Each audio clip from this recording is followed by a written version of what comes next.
Hello everyone, welcome back. Hope you are doing good. இன்னைக்கு இந்த வீடியோல நம்ம வந்து இங்கிலீஷை ஈஸியாகவும் கான்ஃபிடென்ட்டாகவும் எப்படி பேசலாம் அப்படின்னு நம்ம பார்க்கலாம். ஸோ இன்னைக்கும் நம்ம சில தமிழ் சென்டென்சஸ் எடுத்திருக்கோம். அந்த தமிழ் சென்டென்சஸ் எல்லாமே ஒரே ஃபார்மேட்டில் இருக்குங்க. அந்த ஃபார்மேட்டை நம்ம வந்து இங்கிலீஷில் எப்படி ஃப்ரேம் பண்ணி இங்கிலீஷில் நம்ம எப்படி சென்டென்சஸ் மேக் பண்ணி பேசலாம் அப்படிங்கிறத நம்ம பார்க்கலாம். இப்போ நம்ம பார்க்க போகிற ஃபர்ஸ்ட் தமிழ் சென்டென்ஸ் என்ன அப்படின்னா, கால் வீரல்களை விடுங்கள், முழங்காலை தொடக்கூட அவரால் முடியவில்லை. இந்த பிக்சரை பாருங்க. இந்த பிக்சர்ல இந்த பையன் வந்து அவனோட கால் விரல் இல்லை, அவனோட நீசை கூட அவனால தொட முடியல அப்படிங்கிற அர்த்தம். ஓகே, இப்போ இந்த செகண்ட் சென்டென்ஸை பாருங்க. மனைவியை விடுங்கள், குழந்தைகளை கூட கைவிட்டு விட்டார். இப்போ நம்ம யூஸ்வலா சொல்வோம் இல்லைங்க, மனைவியை விடுங்க, ஒய்ஃபை விடுங்க, அவன் வந்து அவனோட குழந்தைங்களையே அவன் வந்து கை விட்டுட்டாரு அப்படின்னு நம்ம சொல்வோம் இல்லைங்க. ஸோ இந்த மாதிரி நாம தமிழ் சென்டென்சஸ் பேசும்போது அதை விடுங்க, அது இருக்கட்டும் அப்படின்னு நாம இந்த விடுங்கள் இருக்கட்டும் அப்படின்னு நம்ம சொல்வோம் இல்லைங்க. ஸோ இந்த விடுங்கள் இருக்கட்டும் அப்படிங்கிறது தான் இன்னைக்கு நாம எடுத்திருக்கிற பேட்டர்ன். ஸோ இந்த பேட்டர்னை வந்து நம்ம இங்கிலீஷ்ல எப்படி நம்ம சொல்லலாம் அப்படின்னா, லெட் அலோன் அப்படிங்கிற இந்த ஃப்ரேஸ் வச்சு நம்ம சொல்லலாம். ஸோ இன்னைக்கு கிளாஸ் வந்து நம்ம லெட் அலோன் அப்படிங்கிற இந்த ஃப்ரேஸ் வச்சுட்டு நம்ம பார்க்க போறோம். ஓகே, லெட் அலோன் அப்படிங்கிறதுக்கு தமிழ் மீனிங் என்ன அப்படின்னா விடுங்கள் இருக்கட்டும் அப்படிங்கிறது. ஓகே, இப்போ இந்த ஃபியூ எக்ஸாம்பிள் சென்டென்சஸ் பார்க்கலாம் பாருங்க. நம்ம பார்க்க போற ஃபர்ஸ்ட் எக்ஸாம்பிள் சென்டென்ஸ் என்ன அப்படின்னா, கால் வீரல்களை விடுங்கள், முழங்காலை தொடக்கூட அவரால் முடியவில்லை. நம்ம யூஸ்வலா சொல்வோம் இல்லைங்க, கால் விரலை விடுங்க, அவரால் அவரோட நீஸை கூட தொட முடியல அப்படின்னு. ஸோ இந்த சென்டென்ஸை நம்ம வந்து லெட் அலோன் வச்சு நம்ம எப்படி ஃப்ரேம் பண்ணலாம் அப்படின்னா, he could hardly touch his knees, let alone his toes. He could hardly touch his knees, let alone his toes அப்படின்னு நம்ம சொல்லணும். இங்க வந்து let alone his toes அப்படின்னு என்னன்னா, கால் விரலை விடுங்க அப்படின்னு நம்ம சொல்வோம் இல்லைங்க, அதுக்கு தான் நம்ம வந்து லெட் அலோன் ஹிஸ் டோஸ் அப்படின்னு நம்ம யூஸ் பண்ணியிருக்கோம். இப்போ இந்த செகண்ட் சென்டென்ஸை பாருங்க.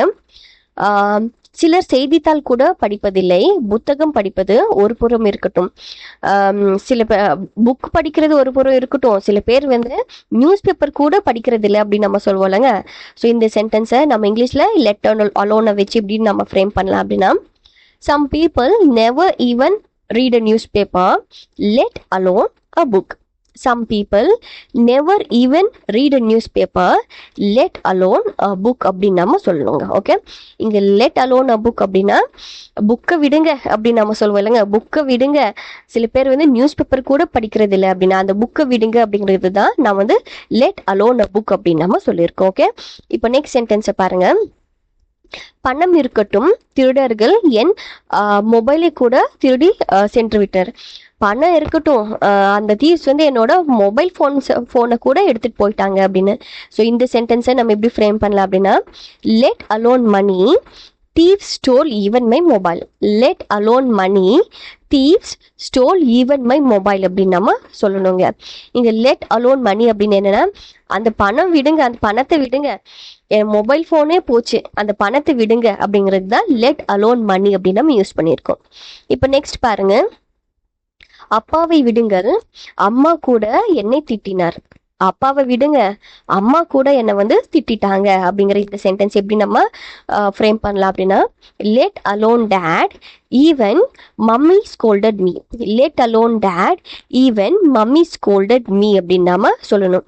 இங்க லெட் அலோன் டேட் அப்படின்னு என்னன்னா, அப்பாவை விடுங்க. ஓகே, அப்பாவை விடுங்க, அம்மாவும் என்ன திட்டாங்க, அந்த அப்பாவை விடுங்க அப்படிங்கிறது தான் நம்ம வந்து லெட் அலோன் டேட் அப்படின்னு நம்ம யூஸ் பண்ணியிருக்கோம். இல்லையா? இப்போ நெக்ஸ்ட் ஒன் பாருங்க. மனைவியை விடுங்கள், குழந்தைகளை கூட கைவிட்டு விட்டார். நம்ம ஃபர்ஸ்ட் எக்ஸாம்பிள்ல பார்த்தோம் இல்லைங்க, மனைவியை விடுங்க, அவர் வந்து அவரோட குழந்தைகளை கூட அவர் வந்து கைவிட்டுட்டாரு அப்படின்னு. இந்த சென்டென்ஸை நம்ம வந்து இங்கிலீஷ்ல எப்படி நம்ம சொல்லலாம் அப்படின்னா, let alone his wife, he abandoned even his kids. Let alone his wife, he abandoned even his kids அப்படின்னு நம்ம சொல்லணுங்க. இங்க வந்து let alone his wife அப்படின்னு என்ன நாம சொல்லுவோம் இல்லைங்க, அந்த அவரோட மனைவியை விடுங்க அப்படின்னு. ஸோ அந்த மனைவியை விடுங்க அப்படிங்கிறது தான் we use this phrase let alone அப்படின்னு. அதான் let alone his wife. Okay, next one பாருங்க, லாஸ்ட் ஒன். படிப்பு ஒரு புறம் இருக்கட்டும், அவர் விளையாட்டிலும் சிறந்தவர். ஸ்டடீஸ் வந்து ஒரு பக்கம் இருக்கட்டும், அவர் வந்து ஸ்போர்ட்ஸில் கூட அவர் வந்து ரொம்ப சிறந்தவர். இந்த சென்டென்ஸை நம்ம எப்படி சொல்லலாம் அப்படின்னா, let alone studies, he is even good at sports. let alone studies, he is even good at sports அப்படின்னு என்ன அர்த்தம் அப்படின்னா, அவர் வந்து படிப்புல மட்டும் இல்லை, அதாவது படிப்பை விடுங்க, அவர் வந்து ஸ்போர்ட்ஸ்லயும் சிறந்தவர் அப்படிங்கிற அர்த்தம். let alone studies அப்படின்னா படிப்பை விடுங்க அப்படிங்கிற அர்த்தம். Okay, and that is all for today. இன்னைக்கு நம்ம பார்த்த இந்த வீடியோவோட மெயின் பேட்டர்ன் என்ன எடுத்திருக்கோம் அப்படின்னா, let alone அப்படிங்கிற இந்த ஃப்ரேஸ் தான். ஸோ let alone அப்படிங்கிறது என்ன அப்படின்னா, நம்ம தமிழ்ல அது விடுங்க, அது இருக்கட்டும் அப்படின்னு நம்ம சொல்வோம் இல்லைங்க. ஸோ அதுக்கு தான் we use this phrase let alone. Okay, and இன்னைக்கு இந்த வீடியோ வந்து உங்களுக்கு ரொம்ப யூஸ்ஃபுல்லாக இருக்கும்னு நினைக்கிறேங்க. இதே மாதிரி நெக்ஸ்ட் வீடியோவில் பார்க்கலாம். until then, thank you, happy learning.